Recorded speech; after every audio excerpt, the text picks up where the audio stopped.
Oímos constantemente que vivimos en una crisis política, financiera, cultural, cual si estas fuesen entes con vida propia. Y por supuesto que son fenómenos que existen en la realidad, pero incluso la crisis del medio ambiente que se da sobre el globo terráqueo tiene por causa la actividad humana, responden a la conducta del hombre, al mundo que el hombre ha impuesto sobre la naturaleza, a esta segunda realidad que hemos construido sobre el globo terráqueo, al mundo, que es una realidad humana exclusivamente para nosotros, que tiene sentido únicamente para los humanos. Así que nuestra crisis es humana, es la crisis del ser humano. Y claro, es la crisis de la persona humana, del hombre y de la mujer. Claro, preferimos maquillar y acusar la crisis en otras cosas que hacerla nuestra, porque es más fácil salvar las finanzas que al ser humano. Pero la pregunta es si es posible salvar lo accesorio de lo principal. De hecho, vivimos en una situación límite, como le llamaba Carl Jasper. Hemos topado con una puerta tras la cual está el infinito oscuro. No conocemos nada, no vemos nada, no entendemos nada. Pero no podemos detenernos y tampoco hay regreso para atrás. Esa es nuestra crisis. A nosotros nos ha tocado un cambio de época, la globalización, el cambio tecnológico, que nos ha dotado de instrumentales que están más allá de la escala humana. Vivimos la deslocalización de la economía, de las finanzas. Hoy las finanzas viven en la nube. Hemos vivido o vivimos una revolución del trabajo, pero no del trabajador y sus condiciones, como anteriormente habían sido, sino vivimos un cambio de la naturaleza del trabajo, el autoempleo, la autoexplotación, el trabajo a distancia, el trabajo sin seguridad social, el bienestar entendido como Dios te dé a entender. Vivimos la muerte del discurso político, la demonización de lo político, la intrascendencia del Estado y unas crisis económicas eternas. Principalmente vivimos el nihilismo, la ausencia de todos los valores, salvo el éxito indiscriminado y el hedonismo centrado en la persona misma, con la ausencia de la comunalidad, es decir, está ausente el otro. Y claro, no presenciamos la violencia ni las muertes masivas de la Segunda Guerra Mundial, su devastación y su barbarie, pero la violencia y la muerte, distintas pero igualmente deshumanizantes, son el paisaje nuestro, son nuestro clima, la sal y pimienta de nuestra comida, nuestras compañeras en las salas de televisión, en la recámara, en nuestros dispositivos móviles. No nos damos cuenta, pero la violencia que vivimos deshumaniza hasta que ya no vemos personas, ni vidas, ni tragedias. Vemos notas periodísticas, vemos estadísticas, vemos registros que se pueden desaparecer o se pueden traspapelar. Y no es que queramos la violencia y queramos la muerte, pero hemos terminado por aceptarlas, por verlas como normales, como cotidianas, como algo propio. Y claro, es natural en el ser humano optar por aquello que nos reduce o evita la angustia. Y así, pues somos presas del consumismo, del hedonismo, de las comunidades del ciberespacio, pero también somos presas del odio. Es preferible odiar al villano favorito que nos ha robado todo y el que es culpable de todos nuestros males, que hacernos cargo de nosotros y de nuestra circunstancia. El odio así se volvió no solo presente, sino admitido, cultivado, se volvió parte de nosotros, porque es más fácil odiar y culpar que amar. El amor implica conocimiento, contacto, comprensión, permanencia con el otro. El odiado no necesita tener rostro, ni siquiera razón para ser odiado. Tampoco requiere constancia, menos fidelidad. Hoy puedo odiar a quien mañana abrace, porque lo que importa no es a quién, sino odiar, el odiar mismo.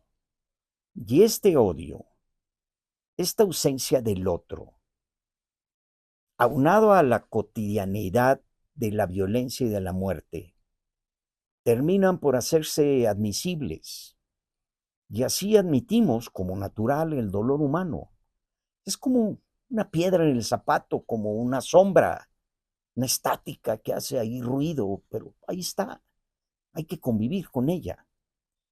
Y me voy a referir al aquí y a la ahora. López Obrador es el problema para unos y para otros son sus adversarios. Pero el odio entre los mexicanos no va a cesar porque desaparezca uno o desaparezcan los otros. La frase de López Obrador cuando dice, bueno, ¿y a estos quiénes son para meterse? Lo que nos está diciendo es que aún desapareciendo estos, anuncian la instauración del odio como la argamasa nacional. Confieso que siempre pensé que la solidaridad era en torno a buenas causas, pero hoy encuentro que la adhesión a una causa es igual, sin distinción de la bondad o maldad de ella misma. Y así podemos hoy estar siendo solidarios del odio de todos contra todos. No es que el odio esté del otro lado, es que el odio nos ha cubierto a todos. Y en este clima se genera junto con el odio terror y miedo. El miedo es un inhibidor del pensamiento y por tanto del juicio. Y hay mucha gente que no quiere que pensemos y mucha gente que no quiere que seamos juiciosos. He sostenido que para ser ciudadano requerimos liberar a la persona humana de sus necesidades, de su ignorancia y de la coerción. Pero por igual tenemos que liberar al ser humano de los miedos. Y ahí hay mucho que trabajar. Gran parte tiene que ver con la comunicación, porque hemos hecho una comunicación que enardece, que harta, pero que no persuade. No dialogamos para persuadir o para ser persuadidos. Dialogamos para apabullar, para cansar, para rendir, para espantar, para causar miedo. Y hemos generado una Babel sin orejas. Tenemos que reaprender a callar y a escuchar. Tenemos que reaprender a ver al otro y a respetarlo. Finalmente, creo muy importante, tenemos que darle su verdadero sentido a la historia. La historia es un resguardo del pasado para que no se olvide. Es el antitiempo, es traer a tiempo presente el tiempo ido. Pero la historia por sí misma no es una pauta a seguir. No tiene un sentido predeterminado, soberano o vinculante. No implica un mandato sobre el hoy. La libertad del hombre consiste precisamente en poder comenzar algo nuevo, en ser diferente, en ser imprevisible, en voltear hacia otro lado y ver más allá de lo que siempre se ha visto. Así que darle a la historia la categoría de destino, de imposición, de obligatoriedad, de inteligencia superior que va marcando qué nos toca vivir ahora, es acabar con nuestra propia libertad y nuestro derecho de ser nosotros mismos. Es traicionar a Adán y Eva y el costo que tuvieron que pagar por comer la manzana, porque para bien o para mal fueron expulsados del paraíso, para que con el sudor de su frente se hicieran cargo de sí mismos, ejerciendo su libertad. Querían ser libres, le dieron la libertad y con ello la responsabilidad y la dignidad de hacer su propio futuro, de ser dueños de su destino, de decidir qué ser y cómo ser y para qué ser. Hoy, sin embargo, se nos dice que la historia, que es el relato del pasado, nos dice cómo tenemos que ser nosotros hoy. Y se nos vuelve a prohibir comer la manzana, pero ya no por el creador, sino por la historia, porque la historia decidió lo que nos toca vivir hoy, la cuarta, la quinta o la sexta transformación. Ya la historia, desde hace mucho, dictó nuestro destino. Y ya el castigo de haber sido expulsados del paraíso por ejercer y hacernos cargo de nuestra libertad, la hemos perdido. Ya no se trata de vivir fuera del paraíso por haber ejercido nuestra libertad, sino de vivir en un paraíso sin libertad, porque ya no es el creador, sino la historia la que nos dice que ella marca que no podemos comer esa manzana. Y a diferencia del creador, no nos deja en libertad el hacerlo o no hacerlo, porque ella ya decidió que no podemos comer esa manzana.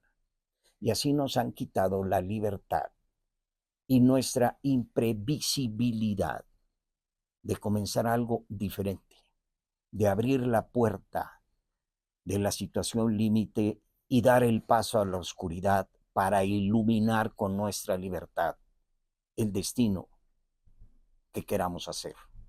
Diría Nietzsche, para imprimir el ser en el infinito.